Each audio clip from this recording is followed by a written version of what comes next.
আশা করি সকলে ভালো আছো। তোমাদের সকলকে স্বাগত জানাচ্ছি আমার ইউটিউব চ্যানেলে। আজকের বিষয় হচ্ছে ক্লাস 9-এর কার্যক্ষমতা ও শক্তি এই চ্যাপ্টারের গুরুত্বপূর্ণ সব প্রশ্নপত্র নিয়ে আলোচনা। এর আগের 4টে ভিডিওতে আমরা কার্যক্ষমতা ও শক্তি এই চ্যাপ্টারের থিওরি পার্ট নিয়ে আলোচনা করেছি। তোমরা যারা এখনও আগের ভিডিওগুলো দেখোনি, ডেসক্রিপশন বক্সে ভিডিওগুলোর লিঙ্ক দেওয়া থাকবে, অবশ্যই দেখে নেবে। ওই ভিডিওগুলো দেখলে আজকের প্রশ্নোত্তর পর্বটা বুঝতে সুবিধা হবে। তো কথা না বাড়িয়ে চলো শুরু করি। সকলে মন দিয়ে শুনবে, আশা করি সকলেই বুঝতে পারবে। তো ফার্স্ট কোশ্চেনটা কি বলেছে দেখো, যে সূর্যের চতুর্দিকে পৃথিবীর আবর্তনের ফলে কার্য হয় কিনা ব্যাখ্যা করো।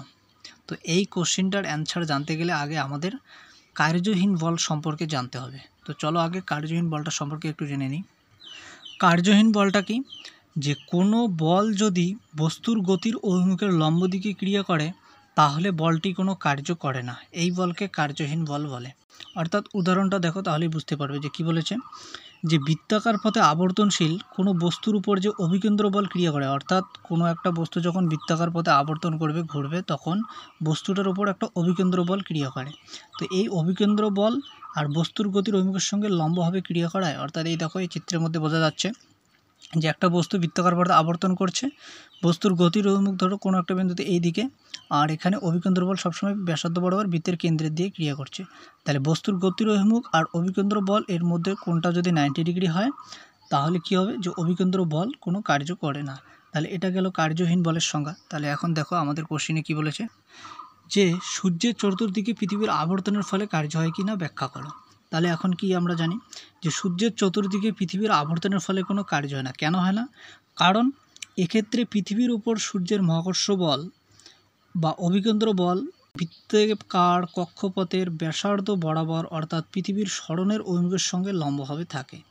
আমরা জানি বলের অভিমুখ এবং বস্তুর সরণের অভিমুখ পরস্পর লম্বভাবে থাকলে কৃতকার্য শূন্য হয়। তাই সূর্যের চতুর্দিকে পৃথিবীর আবর্তনের ফলে মহাকর্ষ বল কোনো কার্য করে না। অর্থাৎ এই আগের চিত্রটিতে আমরা যা দেখলাম, দেখো তাহলে এই চিত্রটিতে দেখো যে ধরো এটা হলো পৃথিবী, এই পৃথিবীর সরণ হচ্ছে এই দিকে, আর বৃত্তাকার পথে পৃথিবী যেহেতু সূর্যের চারদিকে ঘুরছে তার জন্য অন্তর্বল ব্যাসার্ধ বরাবর কেন্দ্রের দিয়ে ক্রিয়া করবে। এই যে কেন্দ্রের দিয়ে ক্রিয়া করছে, তাহলে পৃথিবীর সরণের অভিমুখ এই দিকে, অভিকেন্দ্র বলটা হচ্ছে হলো এই দিকে। তাহলে এর মধ্যে কোনটা 90 ডিগ্রি হচ্ছে, অর্থাৎ যখনই কোনটা 90 ডিগ্রি অর্থাৎ সমকোণ হবে তখন অভিকেন্দ্র বল কোনো কার্য করবে না। অর্থাৎ বলের অভিমুখ এবং বস্তুর সরণের অভিমুখ অর্থাৎ পৃথিবীর সরণের অভিমুখ পরস্পর লম্বভাবে থাকলে কৃতকার্য শূন্য হয়। তাই সূর্যের চারদিকে পৃথিবীর আবর্তনের ফলে মহাকর্ষ বল কোনো কার্য করে না। বোঝা গেল? 2 নম্বর কোশ্চেন কি বলেছে, যে তুমি একটি সুটকিট নিয়ে হাঁটছো, তুমি কি অভিকর্ষ বলের বিরুদ্ধে কার্য করেছো? দেখো উত্তর কি, যে সুটকেস নিয়ে সমতল রাস্তায় হাঁটলে অভিকর্ষ বলের বিরুদ্ধে কোনো কার্য হয় না। কারণ এক্ষেত্রে সুটকেসের সরণ আর অভিকেন্দ্র বলের অভিমুখ পরস্পর লম্বভাবে থাকে। আমরা জানি বলের অভিমুখ ও বস্তুর সরণের অভিমুখ পরস্পর লম্বভাবে থাকলে কৃতকার্য শূন্য হয়। অর্থাৎ দেখো যখন তুমি একটা সুটকেস নিয়ে হাঁটছো তখন সুটকেসটা নিয়ে এভাবে একজন ব্যক্তি সমতল বরাবর, ধরো তুমি এখানে সমতল বরাবর হেঁটে যাচ্ছ, তাহলে সুটকেসটার সরণ পৃথিবীর সমান্তরালভাবে হচ্ছে, অর্থাৎ এইদিকে সুটকেসটার সরণ হচ্ছে, আর অভিকেন্দ্র বল সবসময় নিচের দিকে ক্রিয়া করে। তাহলে অভিকেন্দ্র বল এইদিকে, সুটকেসের সরণটা হচ্ছে এইদিকে। তাহলে এর মধ্যে কোনটা কত? 90 ডিগ্রি। অর্থাৎ আমরা কি জানি, আমরা জানি বলের অভিমুখ এবং বস্তুর সরণের অভিমুখ, অর্থাৎ বলটা অভিকেন্দ্র বলটার অভিমুখ হচ্ছে নিচের দিকে আর বস্তুর সরণ হচ্ছে এইদিকে। তাহলে এর মধ্যে কোনটা 90 ডিগ্রি, অর্থাৎ আমরা জানি বলের অভিমুখ আর বস্তুর সরণের অভিমুখ পরস্পর লম্ব হয়ে থাকলে কৃতকার্য শূন্য হয়। তাহলে যেহেতু তুমি সুটকেস নিয়ে যখন হাঁটছো তখন সুটকেসটার সরণ আর অভিকেন্দ্র বলের মধ্যে কোনটা 90 ডিগ্রি, তাই কৃতকার্য এখানে শূন্য। বোঝা গেল? 3 নম্বর কোশ্চেনে কি বলেছে, যে দড়ি টানাটানি খেলায় উভয় পক্ষ সমান জোরে দড়ি টানলে কতটা কার্য হবে? আমরা কার্যর ক্ষেত্রে জানি কি, কার্য ইকুয়াল হচ্ছিল বল ইন্টু সরণ। যদি সরণ না হয় তাহলে কোনো কার্য হবে না। তাহলে এখন কোশ্চেনটা কি বলেছে, যে দড়ি টানাটানি খেলায় উভয় পক্ষ সমান জোরে দড়ি টানছে। তাহলে দুই পক্ষই যেহেতু সমান জোরে দড়িটা টানছে, অর্থাৎ দড়ি টানাটানি খেলায় উভয় দল সমান জোরে দড়ি টানলে দড়িটা কোনো দিকে সরে যায় না, অর্থাৎ বলের প্রয়োগ বিন্দুর কোনো সরণ ঘটে না। তাই এক্ষেত্রে কোনো দলেই কার্য করে না, অর্থাৎ বলা যায় দড়ির উপর প্রযুক্ত বল কোনো কার্য করে না। অর্থাৎ আমরা জানি কার্য ইকুয়াল টু বল ইন্টু সরণ। যেহেতু দড়ি টানাটানি খেলায় দুই পক্ষই সমান জোরে দড়ি টানছে এবং দড়িটা কোনো দিকে সরে যাচ্ছে না, অর্থাৎ সরণ হচ্ছে না, সরণ যেহেতু শূন্য তাই কার্যও এখানে শূন্য। বোঝা গেল? 2 নম্বর কি বলেছে, যে দড়ি টানাটানি খেলায় দুর্বল দল শক্তিশালী দলের কাছে হেরে গেল, কোন দল দ্বারা কোন দলের বিরুদ্ধে কার্য করা হলো। দড়ি টানাটানি খেলায় শক্তিশালী দলের দ্বারা প্রযুক্ত বল দুর্বল দলের দ্বারা প্রযুক্ত বলের বিরুদ্ধে কার্য করে। শক্তিশালী দল যে দিকে বল প্রয়োগ করে দুর্বল দলের স্মরণ সেই দিকেই হয়, তাই শক্তিশালী দলের দ্বারা প্রযুক্ত বল কার্য করে। অর্থাৎ যেহেতু শক্তিশালী দলের দিকে দড়িটা সরে গেছে, অর্থাৎ দড়ি টানাটানি খেলায় শক্তিশালী দলের দ্বারা প্রযুক্ত বল দুর্বল দলের দ্বারা প্রযুক্ত বলের বিরুদ্ধে কার্য করছে, অর্থাৎ দুর্বল দলের স্মরণ শক্তিশালী দল যেদিকে বল প্রয়োগ করছে দুর্বল দলের স্মরণ সেই দিকে হচ্ছে। অর্থাৎ এক্ষেত্রে যেহেতু স্মরণ হচ্ছে কৃতকার্য ইকুয়াল টু আমরা জানি বল ইন্টু স্মরণ, যেহেতু স্মরণ হচ্ছে শক্তিশালী দলের দ্বারা, সুতরাং এখানে শক্তিশালী দলের দ্বারা প্রযুক্ত বল কার্য করছে। বোঝা গেল? তো এর পরের কোশ্চেন কি বলেছে, যে নদীর স্রোতের বিরুদ্ধে এক ব্যক্তি সাঁতার কেটে তীরের সাপেক্ষে স্থির রয়েছে, ওই ব্যক্তি কত কার্য করলো। যখনই কার্য বলবে তখনই আমাদের মনে রাখতে হবে কার্য ইকুয়াল টু বল ইন্টু স্মরণ। যদি স্মরণ হয় তবেই কার্য হবে, যদি স্মরণ না হয় তাহলে কার্য হবে না। তাহলে এখন কি বলেছে, যে নদীর স্রোতের বিরুদ্ধে এক ব্যক্তি সাঁতার কেটে তীরের সাপেক্ষে স্থির রয়েছে। তাহলে যেহেতু তীরের সাপেক্ষে ব্যক্তিটা যেখানেই স্রোতের বিরুদ্ধে সাঁতার কেটেছে সেখানেই রয়েছে, ব্যক্তিটির কোনো স্মরণ হয়নি, তাহলে এক্ষেত্রে ব্যক্তিটির কোনো কার্য হবে না। বোঝা গেল? এরপর রয়েছে একটি মোটর গাড়ি সমবেগে চলছে, গাড়ির ইঞ্জিন কোনো কার্য করেছে কি। মোটর গাড়ির ইঞ্জিন কর্তৃক প্রযুক্ত বল রাস্তার ঘর্ষণ বলের বিরুদ্ধে ক্রিয়া করে সমবেগে চলে। ঘর্ষণ বল যেদিকে ক্রিয়া করে গাড়িটি তার উল্টো দিকে ক্রিয়া করে এগিয়ে চলে সমবেগে। তাহলে ঘর্ষণ বল গাড়ির গতির বিপরীত দিকে ক্রিয়া করে, ঘর্ষণ বলের বিরুদ্ধে গাড়ি যাচ্ছে বলে ইঞ্জিন কার্য করেছে। তাহলে এক্ষেত্রে ঘর্ষণ বলের বিরুদ্ধে কৃতকার্যের পরিমাণটা হবে ঘর্ষণ বল ইন্টু গাড়ির স্মরণ। বুঝা গেল? একটি বালক একটি বৃত্তাকার পথের একটি নির্দিষ্ট স্থান থেকে ছুটতে শুরু করে আবার আগের স্থানে ফিরে এলো, বালকটি কী পরিমাণ কার্য করলো। দেখো এটা কি হবে, ধরো এটা একটা বৃত্তাকার পথ, এই বৃত্তাকার পথের এই স্থান থেকে বালক একটা যাত্রা শুরু করলো। তাহলে এই স্থান থেকে এক বালক যাত্রা শুরু করে এই দিকে বৃত্তাকার পথ ঘুরে আবার সেই স্থানে ফিরে এলো। তাহলে এখন বলেছে বালকটি কত কার্য করলো। তাহলে এখন আমরা কার্য ইকুয়াল টু জানি কি বল ইন্টু স্মরণ। স্মরণ মানে হচ্ছে হলো প্রাথমিক অবস্থান আর অন্তিম অবস্থানের মধ্যে সরলরৈখিক দূরত্ব। তাহলে বালকটার প্রাথমিক অবস্থান এটা, অন্তিম অবস্থানও এটা, তাহলে প্রাথমিক অবস্থান আর অন্তিম অবস্থানের মধ্যে কোনো দূরত্ব আছে কি? দূরত্ব নেই। অর্থাৎ বালকটি যে স্থান থেকে যাত্রা শুরু করেছে সেই স্থানেই ফিরে এসেছে। যেহেতু প্রাথমিক অবস্থান আর অন্তিম অবস্থানের মধ্যে কোনো দূরত্ব নেই অর্থাৎ একই বিন্দু, সুতরাং এখানে স্মরণ শূন্য। যেহেতু স্মরণ শূন্য তাহলে কার্য ইকুয়ালটা আমরা জানি বল ইন্টু স্মরণ। যেহেতু স্মরণটা হচ্ছে হলো শূন্য তাহলে কার্যও কী হবে, কার্যও আমাদের শূন্য হবে। বোঝা গেল? অর্থাৎ একটি বৃত্তাকার পথের একটি নির্দিষ্ট স্থান থেকে যাত্রা শুরু করে পুনরায় সেই স্থানে ফিরে এলে বালকটির স্মরণ শূন্য হয়, স্মরণ শূন্য হয় বালকটি দ্বারা সম্পাদিত কার্যের পরিমাণ শূন্য হবে। বুঝা গেল? এরপর রয়েছে যদি কোনো গতিশীল বস্তুর ভর দ্বিগুণ ও বেগ দ্বিগুণ করা হয় তাহলে গতিশক্তির কীরূপ পরিবর্তন ঘটবে। ভর দ্বিগুণ আর বেগ দ্বিগুণ করা হয়েছে, তাহলে এম ভরের বস্তু যদি ভি বেগে গতিশীল হয় আমরা গতিশক্তি ইকুয়াল টু কী জানি, ই দিয়ে লিখি হাফ এম ভি স্কোয়ার। এখন বলেছে ভর দ্বিগুণ অর্থাৎ এই এমটাকে আমরা দ্বিগুণ করে দেবো, তাহলে হাফ লিখলাম, এমের জায়গায় যেহেতু দ্বিগুণ বলেছে 2m করলাম, ভি স্কোয়ার লিখলাম। তাহলে এখন এটাকে যদি আমরা সাজিয়ে লিখি তাহলে 2টা এখানে লিখলাম আর হাফ এম ভি স্কোয়ারটা এখানে লিখলাম। তাহলে গতিশক্তি ছিল হাফ এম ভি স্কোয়ার, তাহলে এখন হয়ে যাচ্ছে 2 হাফ এম ভি স্কোয়ার অর্থাৎ দ্বিগুণ হয়ে যাচ্ছে। তাহলে যদি আমরা ভর দ্বিগুণ করি তাহলে গতিশক্তি কী হবে, গতিশক্তি প্রথমে যা ছিল তার দ্বিগুণ হয়ে যাবে অর্থাৎ 2e হবে। বোঝা গেল? এরপর বলেছে বেগ দ্বিগুণ করলে গতিশক্তির কী পরিবর্তন হবে। তাহলে আমরা গতিশক্তি জানি হাফ এম ভি স্কোয়ার, এই ভিটাকে আমাদের দ্বিগুণ করতে হবে অর্থাৎ যেহেতু বলেছে দ্বিগুণ বেগটা দ্বিগুণ করতে বলেছে, তাহলে ভি এর জায়গায় আমরা 2v লিখলাম, দ্বিগুণ করে দিলাম, তাহলে তার উপরে স্কোয়ার করে দিলাম, তাহলে এটা হয়ে গেল কি 4v স্কোয়ার হয়ে গেল। তাহলে এটাকে আমরা যদি সাজিয়ে লিখি তাহলে 4টা এই 4টাকে আমরা বাইরে আনলাম আর হাফ এম ভি স্কোয়ারটা এখানে লিখলাম। তাহলে প্রথমে গতিশক্তি ছিল হাফ এম ভি স্কোয়ার, পরে হয়ে গেল 4 হাফ এম ভি স্কোয়ার অর্থাৎ 4 গুণ হয়ে গেল। তাহলে কি যে কোনো গতিশীল বস্তুর ভর দ্বিগুণ করলে আমাদের গতিশক্তি হবে দ্বিগুণ, আর যদি বেগ দ্বিগুণ করি তাহলে গতিশক্তি 4 গুণ হবে। বোঝা গেল? এরপর বলেছে যুক্তিসহ উত্তর দাও। দুটি লোকের ওজন ভিন্ন, লোক দুটি একটি বাড়ির সিঁড়ি বেয়ে একই সময়ে একতলা থেকে দোতলা পৌঁছালো, কার ক্ষমতা বেশি। লোক দুটির ক্ষমতা সমান নয়, যে লোকটির ওজন বেশি তার ক্ষমতা বেশি, কারণ লোক দুটি একই সময়ে উপরে উঠলে ওদের ওজনকে অভিকর্ষের বিরুদ্ধে টেনে তুলে কার্য করতে হয়েছে। ফলে যার ওজন বেশি সে বেশি কার্য করেছে। যেহেতু ওই কার্য একই সময়ে হচ্ছে, তাই যার ওজন বেশি তার ক্ষমতাও বেশি। অর্থাৎ আমরা ক্ষমতা ইজিক্যাল টু কী জানি? আমরা ক্ষমতা ইজিক্যাল টু জানি কার্য বাই সময়। তাহলে কার্য ইজিক্যাল টু জানি কি? বল ইন্টু সরণ। তাহলে নিচে সময় থাকছে। তাহলে বল মানে হচ্ছে হলো এম এ, অর্থাৎ নিউটনের দ্বিতীয় গতিসূত্রে থেকে আমরা জানি F is equal two M A. তাহলে এক্ষেত্রে বলটার মানটা কি হচ্ছে? অর্থাৎ বস্তুর ওজনটাই হচ্ছে হলো এখানে বল, অর্থাৎ বস্তুর ভর হলো এম, এক্ষেত্রে ত্বরণ হচ্ছে হলো অভিকর্ষজ ত্বরণ অর্থাৎ এমজি।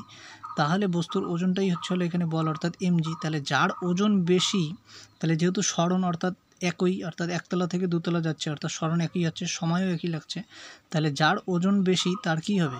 তাহলে এখানে যদি ওজনটা যেহেতু বেশি, যার ওজনটা বেশি হবে তার তাহলে কি হবে? ক্ষমতাটাও বেশি হবে। কারণ এখানে যদি আমরা বেশি দিই তাহলে এই মানটা আমরা বেশি পাবো। তাহলে যার ওজন বেশি তার ক্ষমতাও বেশি হবে।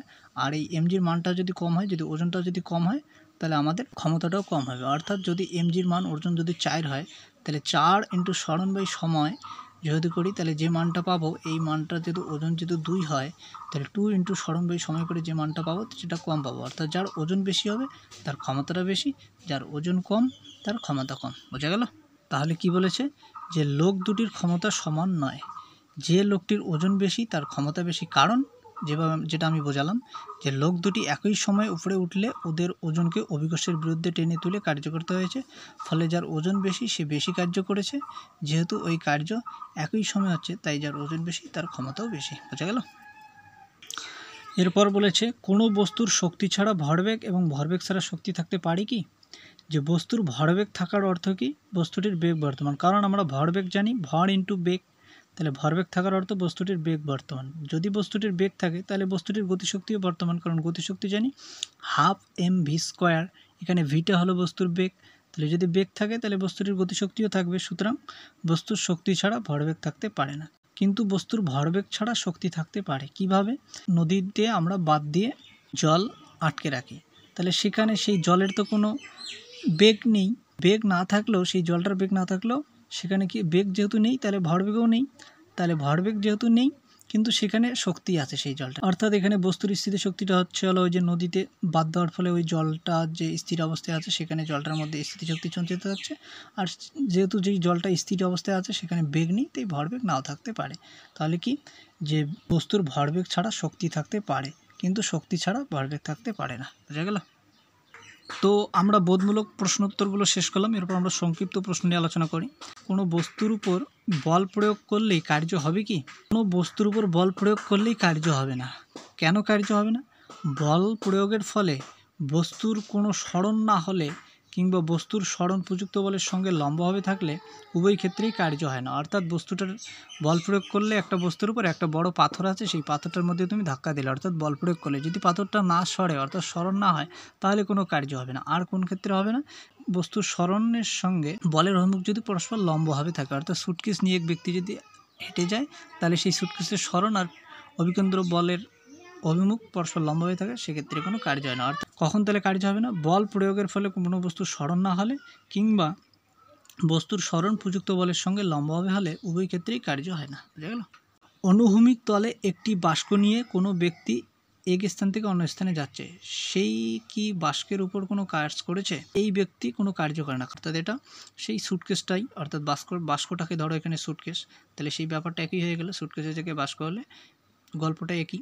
অর্থাৎ এখানে বাষ্পের সরণ আর অভিকেন্দ্র বলের সরণটা পরস্পর লম্ব হয়ে থাকায় কৃতকার্যের পরিমাণ 0। বুঝা গেল? একটি বালক একটি জলপূর্ণ বালতি তুলতে চেষ্টা করলো কিন্তু বালতিটি তুলতে পারলো না, এক্ষেত্রে কৃতকার্যের পরিমাণ কত? তাহলে আমরা কার্যই জানি হচ্ছিল বল ইন্টু সরণ। যেহেতু বালতিটি এখানে তুলতে পারেনি, অর্থাৎ বালতিটির কোনো সরণ হয়নি, তাহলে এক্ষেত্রে কৃতকার্যের পরিমাণ 0। অর্থাৎ বালকটি জলপূর্ণ বালতি তুলতে চেষ্টা করলো কিন্তু বালতিটি তুলতে পারলো না, এক্ষেত্রে বলের প্রয়োগবিন্দুর সরণ না হয় কৃতকার্যের পরিমাণ 0। বুঝা গেল?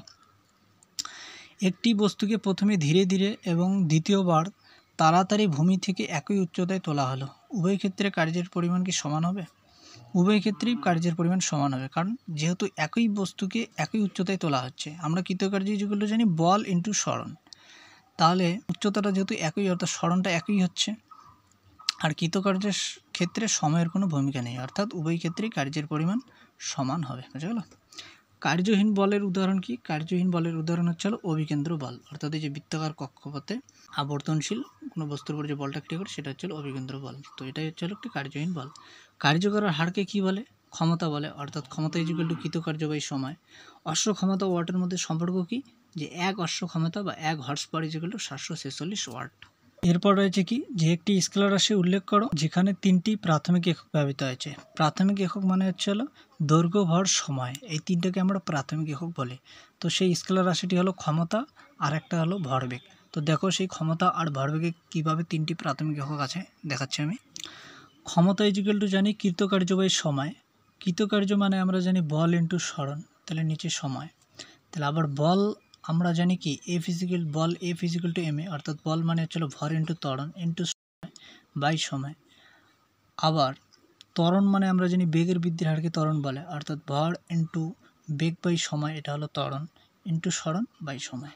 তাহলে আবার বেগ মানে আমরা জানি সরণ বাই সময়, তাহলে ভর থাকলো, বেগের জায়গায় আমরা লিখলাম সরণ বাই সময় ইন্টু সরণ বাই সময়, আর একটা এখানে হচ্ছে হলো সময়। তাহলে কি হচ্ছে? ক্ষমতার মধ্যে দৈর্ঘ্য, ভর, সময় 3টা প্রাথমিক একই থাকছে না, অর্থাৎ সরণ এটা হচ্ছে একটা দৈর্ঘ্য, তাহলে ভর হচ্ছে হলো ভর, আর সময় তো সময়। তাহলে দৈর্ঘ্য, ভর, সময় 3টা প্রাথমিক একক নিয়েই ক্ষমতাটা গঠিত হচ্ছে, অর্থাৎ ক্ষমতা হলো এমন একটা স্কেলার রাশি যেখানে 3টি প্রাথমিক এককই আছে। আর একটা কি? আর একটা হলো ভরবেগ। দেখো কি সেটা? যে ভরবেগ ইকুয়াল টু আমরা জানি ভর ইন্টু বেগ, তাহলে ভরটা ভরেই লিখলাম, বেগ মানে আমরা জানি সরণ বাই সময়। তাহলে দেখো দৈর্ঘ্য পেলাম, ভর পেলাম, সময় পেলাম, অর্থাৎ 3টা প্রাথমিক একক মিলেই ভরবেগ গঠিত হয়েছে। অর্থাৎ ক্ষমতা আর ভরবেগ হলো এমন স্কেলার রাশি যাদের 3টি প্রাথমিক এককই ব্যবহৃত হয়েছে। বোঝা গেল? এরপর রয়েছে শক্তি বেশি থাকলে কি বেশি কার্য করা যায়?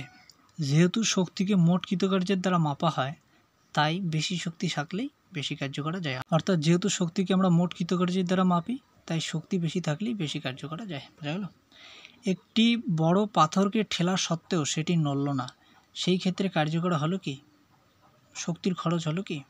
পাথরটিকে ঠেলা সত্ত্বেও যেহেতু নড়ল না, সেহেতু বলের প্রয়োগবিন্দুর সরণ হলো না, অতএব কৃতকার্য শূন্য।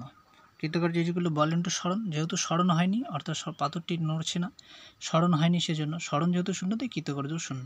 আর যেহেতু আমরা কার্য দিয়ে শক্তির পরিমাপ করি, সুতরাং এখানে শক্তির খরচও শূন্য।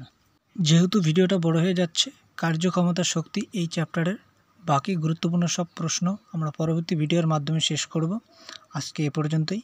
তোমাদের ক্লাসটা কেমন লাগলো অবশ্যই কমেন্ট বক্সে জানাবে। তোমাদের কমেন্টসের অপেক্ষায় রইলাম। তোমরা সকলে ভিডিওটা শেয়ার করে দিবে তোমাদের বন্ধুদের মধ্যে, এবং অবশ্যই চ্যানেলটা সাবস্ক্রাইব করবে এবং পাশের থাকা বেল আইকনটা ক্লিক করবে পরবর্তী ভিডিওর নোটিফিকেশনের জন্য। সবাই ভালো থাকবে। টাটা।